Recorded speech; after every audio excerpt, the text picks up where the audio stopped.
Assalamu alaikum wa rahmatullahi wa barakatuh. Today we're going to discuss a book by Fazlur Rahman. He was a scholar of Islamic studies. His book entitled Major Themes of the Qur'an.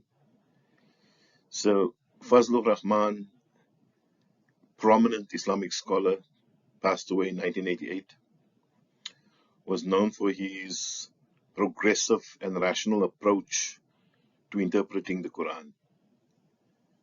I like this book because of his unique approach to the interpretation of the Quran. Major Themes of the Quran is one of his best known works. He argues that the Quran has no storyline, no genre, and was put together from the longest to the shortest verses. Then there's also abrogation of verses that makes it very difficult to read as a text. And we don't always know the exact context of revelation. Hence, it is worth, he argues, studying the major themes that reoccur throughout the Quran. And there are many themes, but in his text, he highlights the theme of Allah subhanahu wa ta'ala in the Quran. Then man as individual, man in society, prophethood and revelation, Satan and evil, the afterlife or eschatology, and the emergence of the Muslim community. At later short lectures, I will go back into these and maybe highlight some of the ones I find interesting. But for today, I'm going to give an overview and highlight some of the themes and some of the verses that fits the theme that he kind of covers. So the first theme is the theme of monotheism or tawheed. So Fazlur Rahman emphasized the centrality of monotheism in the Quran, which is the assertion of the one and only God. He argues that this theme is foundational and all other teachings of Islam radiate from it. Fazlur Rahman's interpretation of Quranic monotheism is deeply rooted in his understanding of Tawheed, which is not only about affirming the oneness of Allah subhanahu wa ta'ala, but also understanding the implications of this belief in every aspect of human life. A notable example of how Rahman elaborates on this concept can be drawn from his interpretation of Surah Al-Ikhlas, which is chapter number 112 of the Quran, which is entirely devoted to the foundational Islamic concept of monotheism. So Surah Al-Ikhlas is one that he uses and one that is well known. Another theme that he emphasizes is this theme throughout the Quran of justice and social equity. He places strong emphasis on the Quranic principles of justice and social equity, and he believed that the Quran calls for a just society where rights and responsibilities are equally distributed among all members and where the needs of the underprivileged are specifically addressed. His interpretation of the Quran frequently emphasizes how its teachings promote justice and social equity, which are foundational to Islamic ethics and law. A significant example where Rahman articulates these themes is in his interpretation of Surah An-Nisa, chapter 4 of the Quran, which contains numerous verses aimed at establishing fairness, particularly in matters concerning the treatment of women, orphans, and other vulnerable groups.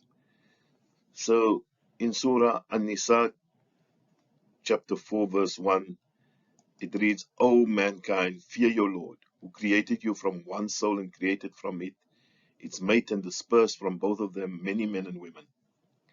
And fear Allah through whom you ask one another and the wombs. Indeed, Allah is ever over you an observer. So, Fazlur Rahman's interpretation in this case of this verse, he highlights the Qur'an's emphasis on the inherent dignity and equality of all individuals, stemming from their creation from a single soul. This particular verse establishes a fundamental ethical principle in Islam, that every human being, irrespective of gender, is worthy of respect and justice because all share the same divine origin. Fazlur Rahman points out that this verse not only promotes gender equity, but also commands a broader social equity. He argues that recognizing our common origin should lead us to a society where justice prevails in family laws, inheritance rights, and social interactions. Rahman stresses that the verse calls for the protection of the rights of weaker members of society, including women and orphans, and insists on the equitable treatment of all individuals.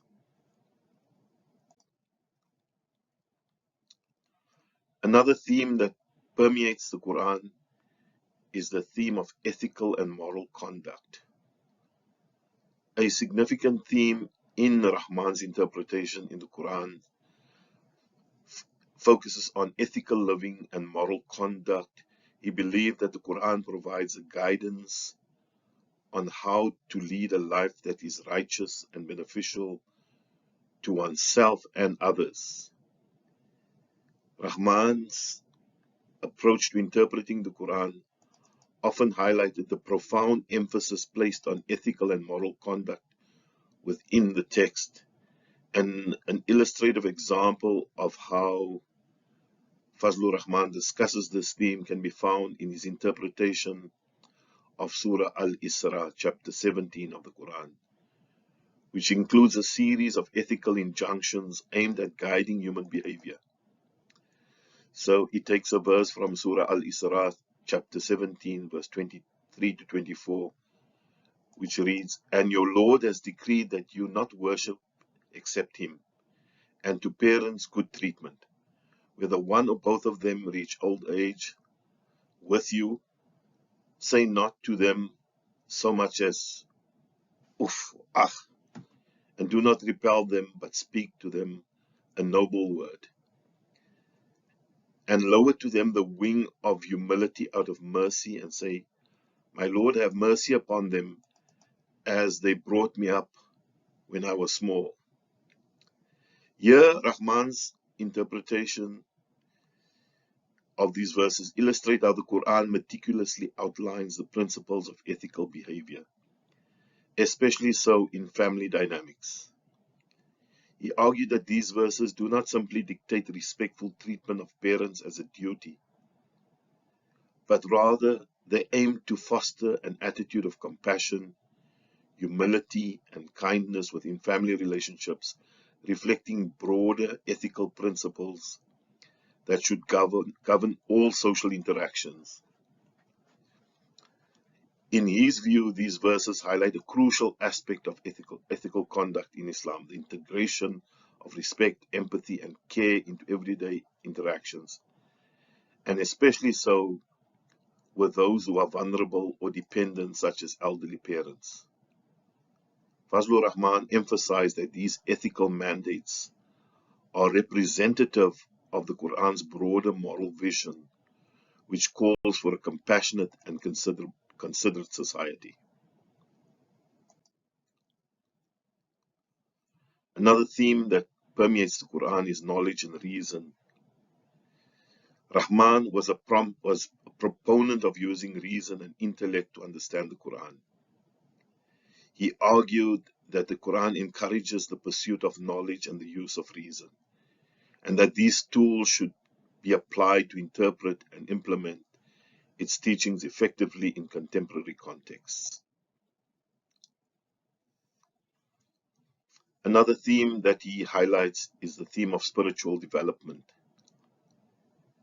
He also highlighted personal growth as well as spiritual development. And according to Rahman, the Qur'an guides individuals on how to develop their spiritual life, to attain closeness to Allah subhanahu wa ta'ala. Fazlur Rahman's interpretation of the Qur'an often emphasizes the theme, arguing that the text guides individuals towards a deeper, and a more reflective faith. A key example of this, he says, can be found in his interpretation of Surah Al-Mulk, chapter 67 in the Quran, which underscores the importance of reflection on creation as a means to recognize and worship Allah subhanahu wa ta'ala. An extract from that, from Surah Al-Mulk reads, that is chapter 67, verse 10 and 11, and they will say, had we but listened or used our intelligence, we would not have been among the companions of the blaze.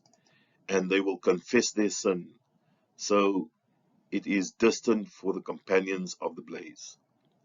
In this case, Fazlur Rahman's interpretation or his analysis of these verses, he stresses the Quranic call for using one's intellect and the capacity for reflection as integral to spiritual growth and development. He interprets these verses as a reminder that the failure to utilize intellect and contemplation leads to spiritual ruin, depicted here as being among the companions of the blaze. This emphasis on intellectual engagement is a plea for believers to deeply consider the signs of Allah subhanahu wa ta'ala in the world around them, leading to a more profound understanding and appreciation of divine omnipotence and mercy. He also points out that these verses encourage self-accountability and continual reflection, which are crucial for spiritual development. Recognizing one's errors and understanding their implications is essential for spiritual and moral growth. So this process of self-examination and learning from one's mistakes is what propels a believer towards a more enlightened and spiritually fulfilled state.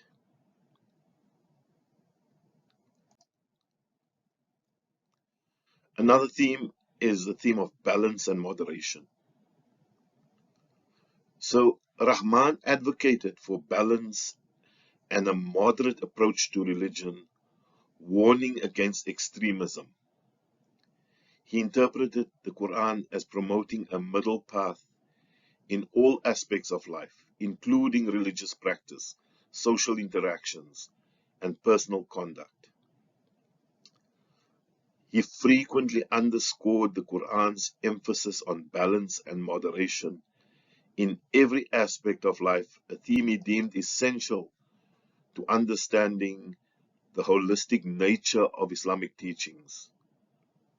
One very pertinent example that illustrates this concept can be found in his interpretation of Surah Al-Baqarah, chapter 2 of the Quran, particularly concerning the moderation in religious and worldly affairs. And he cites Surah Al-Baqarah, chapter 2, verse 143, where he says, and thus we have made you a just community, that you will be witness over the people, and the messenger will be a witness over you. So in this case, his interpretation in this verse, and the term ummatan wasatan, or just or middle nation, is crucial. Fazlur Rahman interprets this designation to reflect the Quran's call for Muslims to adopt a path of moderation, avoiding extremes in all matters, including religious practices, social interactions, and personal behaviors. He argues that this balanced approach is not only fundamental for the individual believer's spiritual and moral development, but also for the Muslim community's role as a model of ethical conduct and harmony in the world. Rahman explains that being a middle nation involves a commitment to justice, embodying the principles of fairness and equity in dealing with others, and maintaining a balanced outlook on life that integrates spiritual obligations with worldly responsibilities. This balanced approach ensures that one neither neglects one's duties towards Allah subhanahu wa ta'ala nor their responsibilities towards society. Both important. So how about this dynamic interpretation of the Quran? Perhaps one of his most influential ideas is the concept of dynamic interpretation of the Quran. He argues that the Quran should be interpreted in the light of the time and circumstances of the contemporary world, which necessitates an ongoing engagement with the text to make it relevant to modern challenges and realities. Fazlur Rahman strongly advocates for a dynamic interpretation, emphasizing the importance of contextual understanding to keep Islamic teachings relevant across different times and cultures. A poignant example of how Rahman applies this principle is found in his interpretation of the verses concerning economic transactions in Surah Al-Baqarah, chapter 2. And here he cites chapter 2, verses 275 to 279, which includes verses on usury or riba. So those who consume interest cannot stand on the day of resurrection, except as one stands who is being beaten by Satan into insanity. That is because they say trade is just like interest, but Allah has permitted trade and has forbidden interest. His interpretation of these verses in discussion, he argued that the Quran's prohibition of usury was not merely a legalistic rule, but a principle aimed at promoting justice, fairness, and ethical conduct in economic dealings. He emphasized that the key to understanding the Quran's economic teachings lies in grasping the underlying reasons for such injunctions, protecting the needy from exploitation, and fostering a community based on mutual support and kindness rather than greed. So, Rahman's dynamic interpretation approach comes into play as he argues that these principles must be understood in context of modern economic systems. He contends that while the literal forms of economic transactions might change over time, the ethical principles underlying these remain constant. Therefore, contemporary interpretations of Islamic economic teachings should focus on the intentions and outcomes of financial actions rather than merely adhering to form. So, in summary, these themes reflect Rahman's commitment to a thoughtful and contextual reading of the Quran, aiming to make its teachings applicable and meaningful in the modern world. I ask you again, please subscribe and like my channel. Jazakallah khairan.